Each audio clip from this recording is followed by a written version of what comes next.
buina kan zir ho ta ra ka du chu thil pek thang rong bol na tang rualin ti ania korin ton khat bung som pati chang som pati le som pathum lo chiar te taksa hi pum phat ania peng tam takadia taksa peng te zong chu tamma sela taksa pum khat ani si a Krista chu tiang bok chu ani kanza in juda emo Greek te emo boy lo emo taksa pum khat a turin tharau pakhat chau ba baptism kan theu si a tharau pakhat chau min in tir theu boka chang som thi pasarina korin thon khat begin chia le tiang tini chuan nang ni ho hi Krista taksa chuin ni a peng te in ni theu boka tin pathia din then khat chu ko khan ho zinga ada a pakhat da chuan tir ko a pani da chuan tu hil tu te a pathum na chuan zir tir tu ada chibin nuwa chuan thil mak ti te awma chibin nuwa chuan ti dam the na te ti dam the na thil pek te tran pui the na thil pek te rorel thiam na thil pek te rong chi ranga tu soi the na thil pek te le a anjai tir ko ni thebem ni anja in thil tu ni thebem ni anja in zir tir tu ni pekem ni anja in thil mak ti tu ni pekem ni anja in ti dam the na thil pek te an nei pekem ni anja in tong hiat lo tin thu an soi pekem ni anja in thu an hil fia pekem ni thil pek ro pui ber te chu chak le jok ro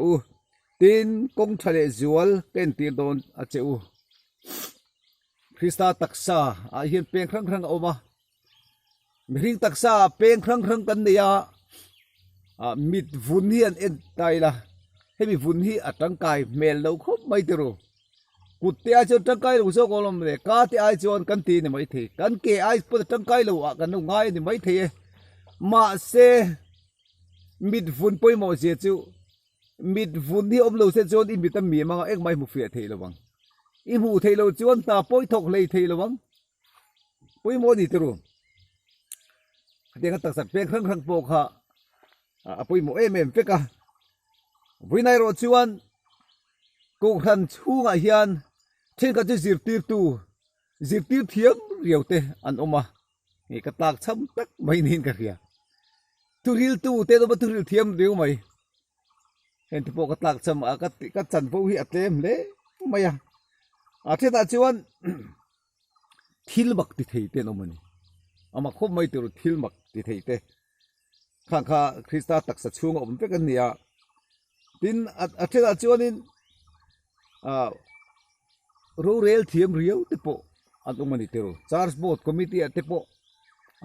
chairman thiam de chuan ro min rel puya te khan kan ti jung sung the ni a thiam le ga ti ve chuan in kan boi noi mai the ni tero ziti te kha ai ang tang lo khop maya an tan chin chia te o petera kha mathai kha chia khon tu kher khiap le du tui deu mai nia mi kher khiap le du tui deu lom ti ava luem chini lain petera kha tong phong khi mang chi muk bo tong phong chin thadem ngai thei le riu ru a anga chengal mai thin ani na in phoi tu ni tin na po anei tho mai atong phong ka chuan ka mi jiang viawa phoi tu ni tin na lama chuan ka phalo le ta ole lo en zel ro nang ma kha o zo na kha mi ril no pa tong du takania ril no mi thuan suya mi tuilo ruhal mai thei chi lo amen thei thuai chi kha ani ome an ria kha achan vui thale mai akiang ve mi ta na big var tak ani an ria beng va dan chu kon khe tur mu pui sanga isu na khai po khan mi panau pangin changpe panga le sakha pandin nei ti khan mu pui sanga mi chen ne phe si ngan ka yang chu male khang ji a khan apa khinal thini aveli mi te kha a chiang em thin ani chu thomai ro chu ring hel mi zo don fu mi ani sui zau chak om le mai tru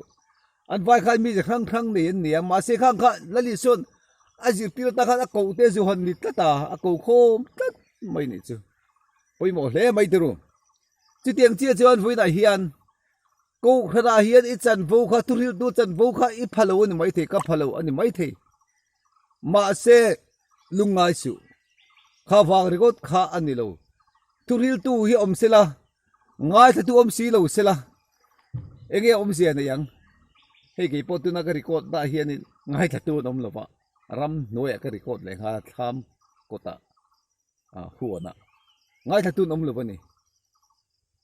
ngai tha tu te lo ngai thla ka amen an ti te hian turil tu tam tak chuan anuam an ti thina kan ti thian ni ke ngai po ka ni kota an choka me chibaya turil tu te kan thiam mo thelo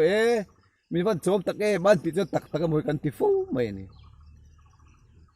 tong tai te po hi tong tai thiam riau men oma theng ka tong tai cho ngai thak hi nu ma nia ke ni an cham ve te hi chu bi min soi sel zui hi ni ringot zel mai ni thil pek te po hi ma khop mai teru thil pek pe mi riau hi oma bu de mi kan soi ka cha kan nuin itu soi hian mi bing soi su ati wangin ka soi lo ba yang nu pakat tu thil pek talen nei thadeu mai hi ma mi thila pe pe mai ni angai chung lo khang tiang mi te ka ko khana ka om khom ta chan phu rang nei kha andria chan phu ang te zohona chan phu ang te peter chan phu ang te mathai chan phu ang te akher mathai chan phu che ka chan phu ni lo chiang ka kher khiap lo na sa khang hu kha kan om khom kha ni ko khan kha lo thang chho ta lo ma le ko khan kha lo than pha ta ni chu ma le kan chan phu khang kan nei khan kan lo thang do na ni when I hian I chan phu I nei chun kha I pung zel la ko khan alo thang zelang ti chuan pastor sai khu kan lo thang zel ka wa la min ro yang ati kha wa na ro chuin kan om do ni lalpar kan zatan mal min som sak ro se amen